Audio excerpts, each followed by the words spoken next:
Hi, this is Corey Jenkins with Aspen Grove Studios, and today I'm going to do a really quick tutorial and show you how to build this really nice looking section that Elegant Themes has on one of their Divi 2.4 example websites.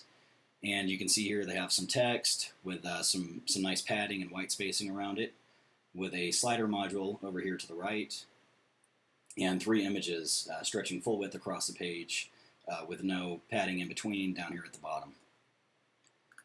So let's jump over here to my website, and what I've already done is recreated this section on my website, and I'm just going to go through the individual module and row settings and show you how to achieve this look.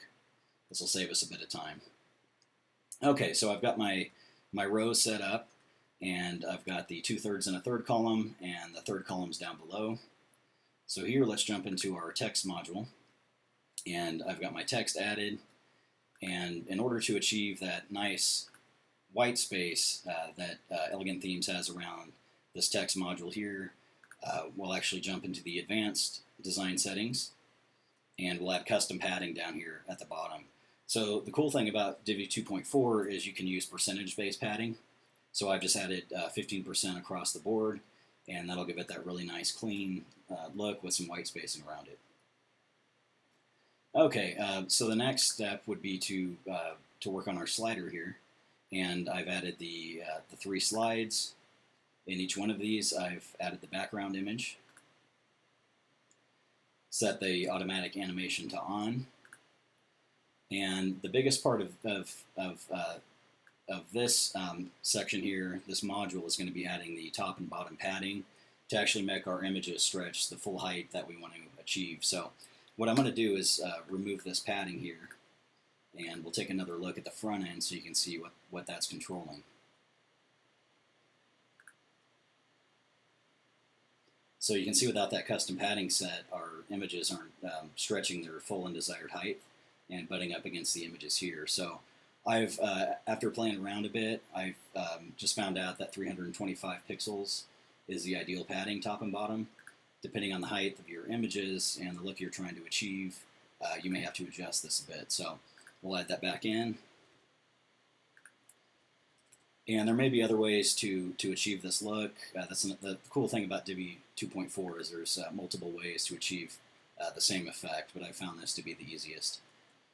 Okay, so let's jump in here to our row settings, and you can see I've made the row full width. I've used a custom gutter width and set this to 1. And custom padding 0, 0 on the top and bottom. All right, so this bottom row here, I've just added 3 image modules and placed my desired images within those, and I've used the same row settings for this bottom row. Made the row full width, used a custom gutter width, and set that down to 1, and then set the custom padding top and bottom to 0. Okay, so let's take a look here on the front end. And there's just going to be one more step that you may want to implement. And you can see how the section here isn't completely butted up against our site header. So what I'm going to do is on the back end here, just jump into the section settings, and we're going to set the top padding to 0.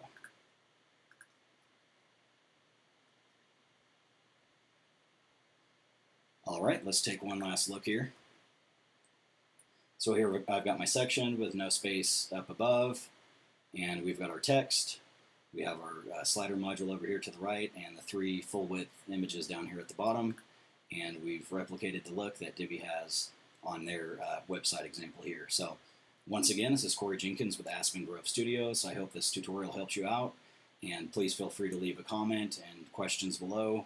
Or if you have any ideas for future tutorials that you'd like to see, please also leave a comment. So thanks for listening in, and I'll talk to you soon.